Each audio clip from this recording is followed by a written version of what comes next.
So BTTS will make up the foundation, the bedrock of this sensible bet builder. Welcome to this video. Get your comments in. What do you think will happen in this monumental game in the Premier League? Welcome back, football fans. How decisive will this one be come the end of the season? Manchester City hosting Arsenal, and it's... No, that's not my line. Let's take a look at the data. So we will look at the game now. Man City hosting Arsenal, biggest game of the weekend for sure. Potentially the biggest game of the title race, depending on how things go in the next few weeks. City, as you can see, come into this with one defeat since the 6th of December. That was away at Aston Villa, and that was a spell when they were without Rodri, I think. If Rodri plays, they hardly lose. I don't think he's lost a game for a very, very long time. Arsenal, you can see here, they are scoring for fun. 2-6, 4-5, 6-3, 2-5. And they bounced back from that little dodgy run around Christmas, where they lost a couple of games, just one victory in 4 games around Christmas time, and since the new year, they have absolutely been smashing it. Hello, this is a future version of me. I've just realised that the whole video I'm looking here, which I've moved my screen around, so I should be looking over here, right? Because the screen is there, but I'm looking here. Hopefully it doesn't, feel weird watching the video. Here's the rest of the video. And there is something that makes me lean towards Arsenal, or maybe lean towards a draw no bet or a double chance, is that there are a few injuries here for City. John Stones is out.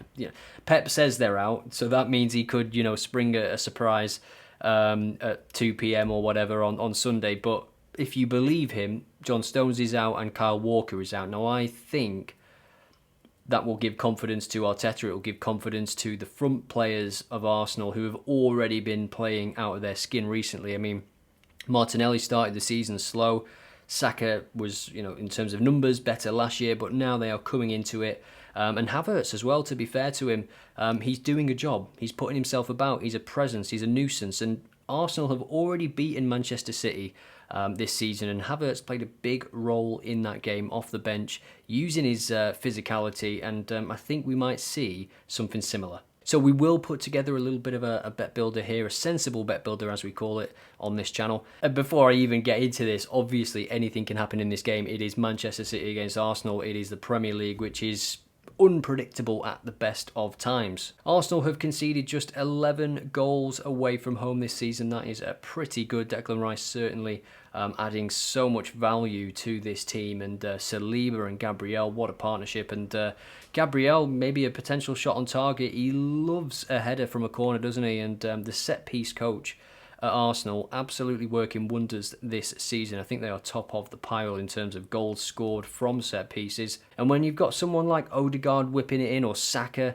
it's really, really tricky to defend those balls, and especially when you've got monsters in there like Saliba and Gabriel, and Rice has got a nice bit of physicality about him as well. Gets into interesting areas. So just, again, these videos, these prediction videos, because they're all Premier League, unpredictable, etc., etc. I'm using my own bias of, what I see when I watch Arsenal and Man City play. And I think, to be honest, Akanji will come in for Stones, and he will try and join Rodri in midfield, and he's not as good, simply not as good. So there is potential for that midfield battle to be really interesting. Odegaard could take this game by the scruff of the neck. But then, obviously, on the flip side of everything that you can ever say about Arsenal and how well they're playing, Man City have got their own quality at the top end of the pitch. Phil Foden playing out of his skin this season. Erling Haaland only a second away from scoring in any game. Bernardo Silva, Kevin De Bruyne, the list does go on. Alvarez as well. Rodri just tying everything together. You can't underestimate them, no matter how well Arsenal have been playing recently. What we can do is look at the probability model for this game, and we can see that the home win is 1.9, which is bang on the money with the current odds on Bet365 here, 1.91. BTTS 1.56. What are the odds at the moment for BTTS? Because I think it's something that is potentially quite likely. 1.76, so that is a value bet there, 1.76. Maybe that is something that can make up the sort of foundation, the bedrock of our bet builder. Let's jump over to Bet365. Here we are then, let's take a look at some of the options, and the first thing that stands out to me there is that Haaland is 2.2 to score any time. usually around 1.5, and obviously Arsenal's defensive record comes into this. So we saw BTTS, didn't we? We're going to add that as the foundation of our bet builder. Now let's take a look at some players to have a shot. Not necessarily a shot on target, but just to have a shot. I do quite like Declan Rice, gets in some good areas, he's going to play, gets up and down the pitch. Saka to have a shot on target, I mean the bookies are expecting him to play, aren't they, or whether they're just doing a bit of a dirty tactics there. It's an interesting one, isn't it? Saka, are these players really injured? You know, when they leave England, I mean, Pep says that Walker and Stones are injured, are they just going to turn up magically? Saka, obviously, left the England camp. It's such a pivotal time of the season, isn't it? You can understand the clubs. I mean, if there is any danger of these players getting injured, they're just going to take them out of the England squad quicker than, you know, you can say Southgate. I am going to go with Declan Rice. Now, let me know what you think about that in the comments. Who do you believe will have a shot? This is just the Arsenal players as well. I'm always cautious, by the way, of adding too much to the bet builders. I would rather you split them up and have like a few rather than just have one where you're trying to predict every single thing that happens in the game. That's what Bet365 want you to do. That's why they make it easy to just add and add and add. Now I'm just going to jump back to the stats just to see if there's anything else that stands out to me. Man City have obviously scored in every home game that they've played. BTTS in 64% of games, just 36% for Arsenal away from home, but it isn't, you know, every week that they travel to the Etihad, of course. There has been a goal in every game, 64% of games only.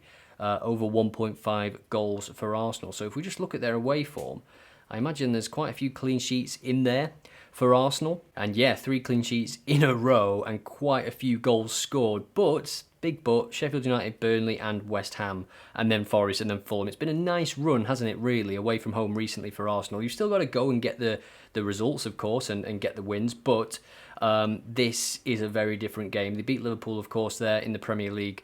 And if they can go and beat Man City again, because they beat them at home, I think it's Arsenal's to lose, potentially. I mean, let me know what you think in the comments. I am really torn as to who's going to win the Premier League this season. I think the only logical explanation is that it comes down to games like this. We could add cards into the mix, so we'll take a look at cards here. The opponent, City's opponent, has been booked in every single home game this season, and that is to be expected, of course. For Arsenal away from home, 86%. We'll now take a look at the referee. It is Anthony Taylor, 3.79 cards per game. That is his combined form. Premier League, 5.05. He's been dishing them out in the Premier League, 1.5 cards per first half, but 3.95 per second half. He's booked both teams in 80% of his games, and every single one of his games has seen at least 1 card, 85% at least 2 cards. And in terms of that second half, every single second half that he has officiated this season has seen at least 1 yellow card. I'll also show you shots in case you want to use any of that data in your potential selections. Let me know, by the way, in the comments what you're thinking for this game. What slips are you looking at putting together?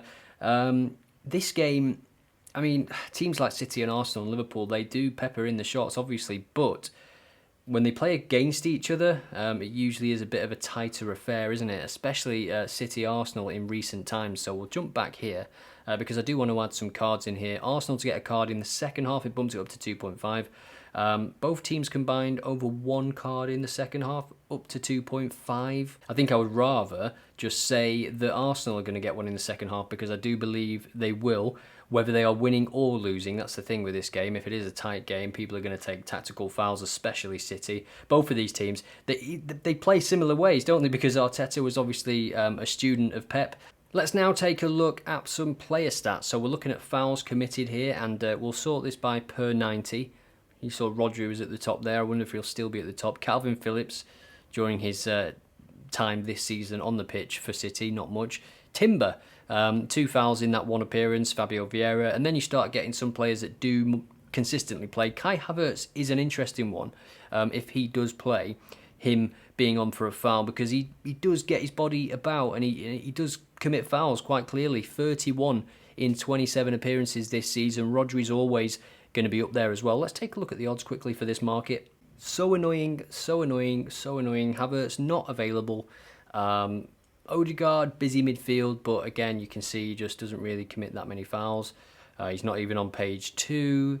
He's on page 3. He's ranked 24th out of all the players in both of these squads. Declan Rice ranks lower than him. Bernardo Silva 30th. The player I'm going to go with for a foul is Akanji. And again, this is just a bit of a bias thing here, but I remember a game, I think it was against Man United this season, where he had to step into that John Stones role in midfield.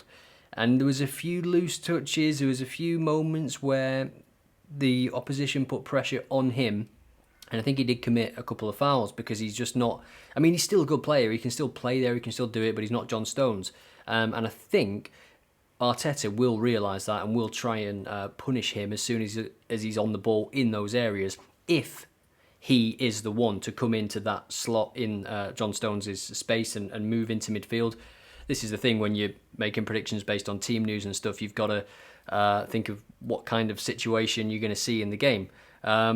So yeah, 3.6. Let me know what you're on for this game, and if you've enjoyed this video, hit like, hit subscribe, and if you want to see more previews like this, just let me know in the comments and I will gladly do more of them. Just to confirm, BTTS yes, Rice to have a shot, not on target, over 0 cards for Arsenal in the second half, and Akanji to commit a foul. Let me know what you think. Thank you, and I will see you in the next one.